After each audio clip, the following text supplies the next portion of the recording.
In terms of like the tactics and channels that are starting to lose traction, I mean, where do we want to start with this? Like, obviously, we've talked a lot about some of the organic stuff, and we're talking about paid in terms of like CPCs. I mean, Shane, where do you see things happening here? think I think one of the big ones is going to be driving top of the funnel traffic to a website, and driving performance off the back of that.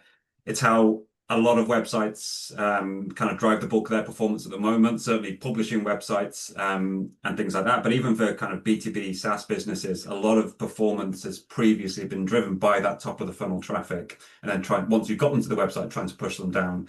I think that's going to become much more difficult with people using tools like ChatGPT for that discovery phase, but also, and maybe more so, because of Google's AI overviews. So for many top of the funnel queries, they can get that answer in the search results without having to click through.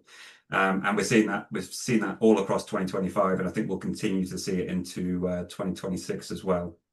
So I think that's a tactic that's got to change. As we've said, it doesn't mean that we should stop producing top of the funnel content, because it definitely still has a role to play. And if you do stop producing that content, you're going to see the impact elsewhere. But I think just using that as a tactic, it's not going to sort of provide as much value as it once did. I think brands are going to have to focus on kind of middle of the funnel content a lot more than they have previously. And I do think it's a bit of a neglected area, because it doesn't necessarily drive as much traffic as the top, but it also doesn't drive as many conversions as the bottom. So it is kind of the kind of problem child that can sometimes be forgotten. But in terms of driving traffic and qualified traffic as well, I think that's the one area that I would recommend prioritizing from an SEO content point of view, to use the phrase that Matt doesn't like. So just on that, we talk about the middle. Are you talking about things such as like case studies and like information that supports all of that round? I know that for us as a business, we've got some great case studies on our website, and that's generated some leads, and more and more at the moment, as people are looking for ICP related content specific to their needs, solving a problem. I mean, is that the sort of content that you're talking about here? Yeah, exactly. I mean, I tend to see case studies as lower down in the middle, if that makes sense. But it could be things like comparison tables, for example. If you're looking for a HR software provider, you might search provider A versus provider B. And a really useful piece of content can be a kind of detailed comparison table. It's something we've discussed with our clients over the years. Everyone kind of knows it makes sense, but again, it's a bit of a tricky piece of content to create. A lot of time goes into it. There's not an awful amount of search volume for it, so it's one of those things that kind of gets put on the back burner. But yeah, I think that's one area where people need to focus.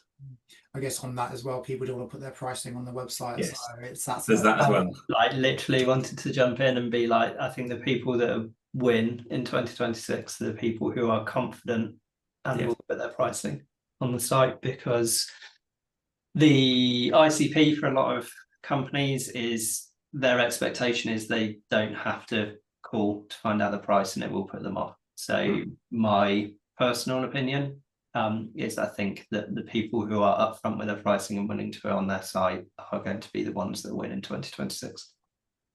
It's interesting. It's interesting. Okay, Sam, what about you in terms of like tactics that potentially are losing traction? I mean, where do you see that in the world that you sit? So I think for me, people used to be able to just rely on one channel and it keeps the business ticking.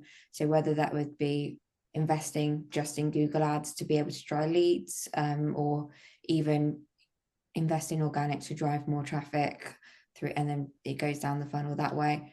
That's not going to work now. There isn't a magic channel, magic sort of area to just focus on. You've got to take that step back, look at all the different touch points, and focus and invest in lots of different areas. You've got to be careful, obviously, not to sort of waste too much spend, but there isn't just a magic campaign that just drives high quality leads. It'd be great if there was, but there isn't. So you've got to take that step back, understand your target audience, what they're doing, what they're researching, what do they want.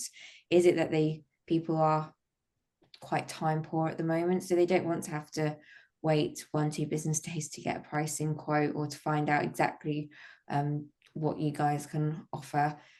give that information out, look at the whole full funnel, and don't just rely on one magic channel to keep your business afloat. I think it's a sensible approach, being holistic, not focusing on one particular area. I mean, whether that's organic, whether that's paid, whether that's email, whatever that may be, I think you need to have that holistic approach to marketing, more now than ever before. I don't know if brands are going to take that approach. I think they're going to be more reluctant to do that because of the return on investment maybe in the short term, and they're just going to pin their hopes on one. That's just a thought, but again. It definitely, I agree. I do think people like to be like, historically this worked. It's like, yeah, but that's in the past. We're not looking in, like, we're moving forward. Stop looking in the past. That used to work. I don't care. We need to keep testing. We need to keep trialing different areas.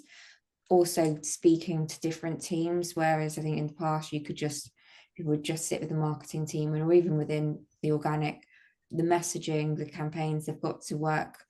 Your email team's got to work with your sort of paid team that's working with the content team, talking to sales to sort of see what is bringing in that quality traffic, those quality leads that are more likely to convert. It's working as one team, which sounds a bit cheesy and a bit cringy, but it really is. That's how you're going to get the best results.